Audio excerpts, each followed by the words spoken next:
have that voice because it's just very natural to me. You know, I sort of grew up talking like that for in sort of matter of speaking because it was very natural. It's how I learned to talk. That's another story I'll tell later on. And so I'll do this, and like my partner, my friends will be like, "You can stop that. You know, you're not getting. You're fine. You're good. We'd like to speak to Michael now." Except in the case with my partner, he's like, "Actually, that's kind of hot. You may keep doing that all day. Please." Can we just call friends and you tell them like whatever? Yeah. So yeah, a lot of times they do. Sometimes, I mean, other voices, like Kyoya is very close to my own voice, so he never just like comes out, but sometimes his attitude will come out. And I will be like, you're an idiot. Which happens a lot, actually, you know, but that's usually me talking in the mirror, too, by the way. I hasten to add. So yeah, that's part of the fun of it, too, is you get this huge backlog of schizophrenic personalities that are just kind of waiting to be like, no, I want to say this, you know, and they do, and they come out, and I'm like, I'm very sorry about that, that wasn't me. It's complicated, Mom, I'll explain it. Back to boffing nuns. So, wow, that was quiet. All right, let's see, another question. Where did my microphone lay? Oh, there she is. Let's see, I'm sorry, get to work. Usually takes me about 10 minutes to answer a question, so you've got plenty of time to... No. Let's pick, I see the doctor. I see there, yes. And he even has... He's got everything. No, this one right here, sorry, Tenant. I get it. How did you get into voice acting in the first place? I love this story. Oh, you want to tell it? Because I get sick of telling. No, I'm kidding. This is the God's honest truth. I got tricked into it. So let me explain. Bear with me. Dig in. It's a long story. I had wanted to be an actor very badly when I was young, and by young I mean like when I was a child. And you know, when I was in high school and in college and stuff, I really pursued stage and film. But I came to a crossroads when I made a decision to just go a different path, because acting is very difficult. Any kind of acting is very difficult to get into, let alone make a living at. And so I just kind of grew up, quote unquote, and accepted reality, and you know, which was a bad idea. Never accept reality. Reality's boring. And it's you. And here's a tidbit, little nugget of wisdom for you. It's often wrong. So I just kind of did other things, and I had a whole other career and had given up on acting, and it was just one of those dreams. I decided, oh, that was a nice dream, but alas, it was not to be. When I was 28 years old, which is several years ago now, I met Christopher Bevins. Christopher Bevins has been working for Funimation. He's been a Funimation warhorse for 10 years. And when I met him through mutual friends, I was aware of what he did. He directs and writes and acts in anime and stuff, and he's really extremely talented, actually. One of the most talented people I've ever had the pleasure of meeting in any industry. And we just became really good friends, and I had no desire to be in it. I was a big fan of anime, but I'd never had any illusions, and he was just this cool guy that I got to hang out with, and we were comic book nerds together. And then after 2 years of knowing him, he called me one day, like just out of the blue, and said, hey, I have this crazy idea. I have a show I'm working on right now called Samurai 7. Are you familiar with the movie that's based on? Yeah, it's like one of my favorites of all time. Wow, that's cool, they're making anime out of it. That's awesome. So what do you need? He's like, well, here's the deal. I thought it'd be a lark if you'd come in and audition for me. I've got this part that I think you'd be perfect for. And I'm like, no. And I did. The idea of going in and doing an audition and you know, doing something I'd never voiced, I'd never been in front of a microphone before, and so I was like, no, I appreciate the thought, but I just don't think I think I would just embarrass myself and you would waste your time. And so I begged off of it for 2 weeks. I kept just telling him, no, I appreciate it, but no, I don't really, thank you. And he's like, I think you'd be good. And over the course of that 2 weeks, the tone went from, come on, man, are you sure? Because I think you'd be good, to, I will put a gun to your head. And I will kidnap you and drag you up here and force you in front of that mic and punch you in the balls until you do what I'm telling you to do. So, and I mean, and I've known, and I'm like, what happened to the nice, pleasant, approachable, laid-back Bevins? Gone. Get your ass up here. So I'm like, okay. So I finally agreed to it 2 weeks later just to get him off my back. And it took some doing. Like I've never been so nervous in my life as when I did that audition. The audition took 4 frickin' hours. Now I had auditioned before, I'd done stage, and I'm like, you got like 10 minutes. And they're like, get off the stage. This was 4 hours, and we were like matching flaps, the mouth movements and stuff, and actually getting into the story. And he's directing me, and he's like, oh, a little lower, a little higher, put the emphasis here, and he's getting really technical. And I'm just the whole time thinking, I am sucking at this. 4 hours later, I step out of the booth confident that I have just wasted everybody's time and I can finally get Bevins off my back, and I tell him, I'm like, this is crazy. Like, this looks like a lot of fun, but how do you people get anything done if it takes like 4 hours to audition everyone? He's like, oh, it doesn't. You like won it after 5 minutes. We just recorded the first 6 episodes. Sign here, you're now an actor. So I'm just kind of, to which my response was, wow. Oh, man. And after that, he forced me to come in every single Saturday and Sunday for almost a year. We recorded that show, and that's what happened. And then I started doing just voice acting on the side. I had a whole other career. I used to be in advertising and marketing. Yeah, right, I was really bad at it. Beforehand, I'd been doing it for 7 years. And then, I just did it on the side. And then, again, out of the blue, a producer, Colleen Clinkenbeard, who knew me really well at that point, said, hey, you're playing the villain in this show, and the villain knows a lot about everything that goes on because he's the one character that kind of knows where all the bodies are buried. And so, hey, do you want to direct it? And I was kind of like, yeah, I've got a great job with like a health and dental plan and a retirement thing and all that. Yes, I would love to direct, please.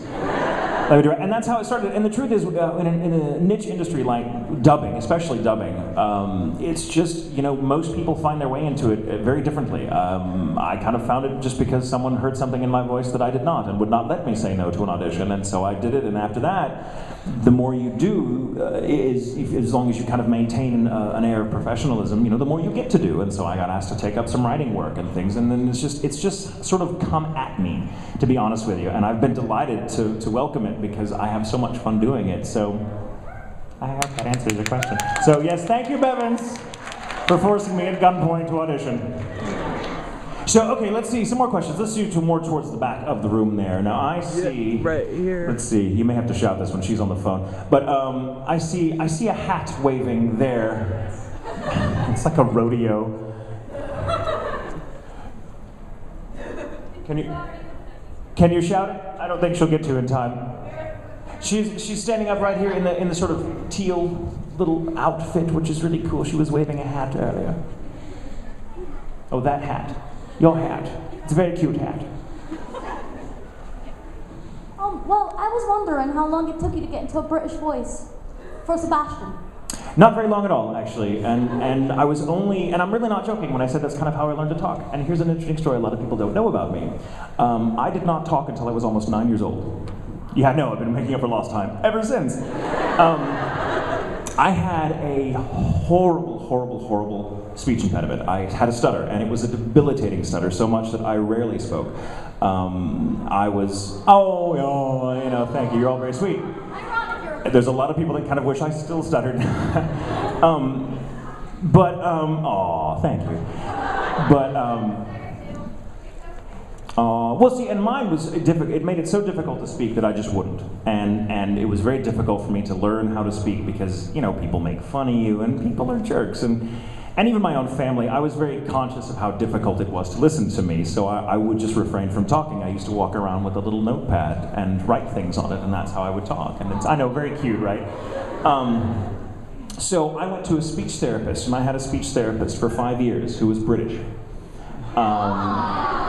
And she was this ancient woman, like just carved from rock. She was around when God was a little boy, and she had like this massive gray, like iron gray bun of hair that accounted for a full 1.5 feet of her height. And she had these wire-rimmed spectacles that could just stare daggers at you. But she was very sweet, and she'd always say things like, okay, the rain falls mainly in the plains. And she'd put like little tablets of candy on your tongue with a pair of tongs from this unmarked tin she carried in her purse. And I saw her on and off for 5 years, and then she, God love her, she passed away years and years and years ago. I mean, she was already like 1,000 years old when I knew her. And I don't think she passed away. She probably just regenerated or something. She's still out there. But that's how I learned to talk. And among my family, it's really funny. As far as my family is concerned, I am the quiet one. And that is me being just normal. No, I really am. That's because everyone else in my family is blah, blah, blah, blah. It's like being in Wall Street around like Christmas time in my family. Everyone's like, blah, blah, blah, blah, and I'm just like, hey, hey, hey, hey. And that's just how we talk now. But everyone else in my family has a very pronounced Texan accent because I'm from Texas. And I'm the only one that's like the freak. I have just kind of this nondescript accent, and so British is actually very easy. That kind of British, that sort of Regency speak, is very easy for me to do because that is kind of how I learned to talk, really, from a little British lady. A little British lady, so yes. It's not very hard at all. I go into accidents all the time, actually. Okay, let's see. How far do you want to run, my dear? I see like this great like lanyard or whatever, the weapon. No, it's back there, yeah, right there. It's ginormous. It's a spear. Oh, it's a spear, I'm so sorry. If you could stage or direct any show, any anime. You've got a great voice, by the way, like, if you could direct anything. That's awesome. I'm used to projecting. If you could stage or direct any anime into a play or like a stage show, what would you do? Oh wow, that's a really good question. There's several that I can think of off the top of my head. I just heard someone say Oron, and I agree. I think Oron would make a wonderful stage play. I think Spice and Wolf would make a wonderful stage play, actually. It has a very theatrical quality to it anyway. There's a lot of dialogue, and they're all kind of in very similar, places when they travel. It's kind of neat. It's not something I was in, but I would love if someone would do, and this is kind of hokey sounding, and I don't know how it would ever be done, but because I'm a big music nerd, like a big classical music nerd, I would love it if someone made like a space opera based on the Captain Harlock series. Yeah, oh my God, there's someone like, yeah, Captain Harlock, yeah. I mean, I would love that. I would love that. But man, I would not want to be the people that had to put that together. Because that would be, oh my God. Yeah, there's tons. But Oron and Spice and Wolf and yeah, there's a lot that would make good plays. They'd be long plays. But hey, whatever. Okay, let's see, some more questions. Let's go more toward the front now. Let's see, I haven't picked from this side in a while. I see you with the bag, like you're about to hit me with it. We have a mic, you can spare your voice. We're all about sparing voices. Okay, so I'm gonna sound like one of these cliched fangirls, and I'm gonna say I just love what you do. I love you as Kiyoya in Host Club, and I love you as Dororo in. So wait.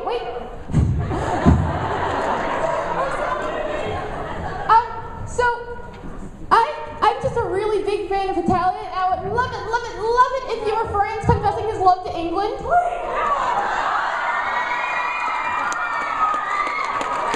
Not a problem, my dear. We can make it happen. Hey, please, with sprinkles on top. Oh, I don't even need the sprinkles. I'll do this. I'll do it for a song. Let me see. How would Franz go about confessing his love to Britain? It's hard, because you feel the need to be so antagonistic, because, it's like being on the playground when you're a child and you think someone is very attractive, so your first impulse is to slap them and walk away. I love you! I think France would probably be along the lines of, Britain, you need to sit down for a moment. You've probably suspected this for some time because, I'm not the most subtle character in this series, but I think you're hot. And I know you think I'm hot because I'm friends. Everyone thinks I'm hot. So why don't we just dispense with this stupid charade and just confess our love to each other?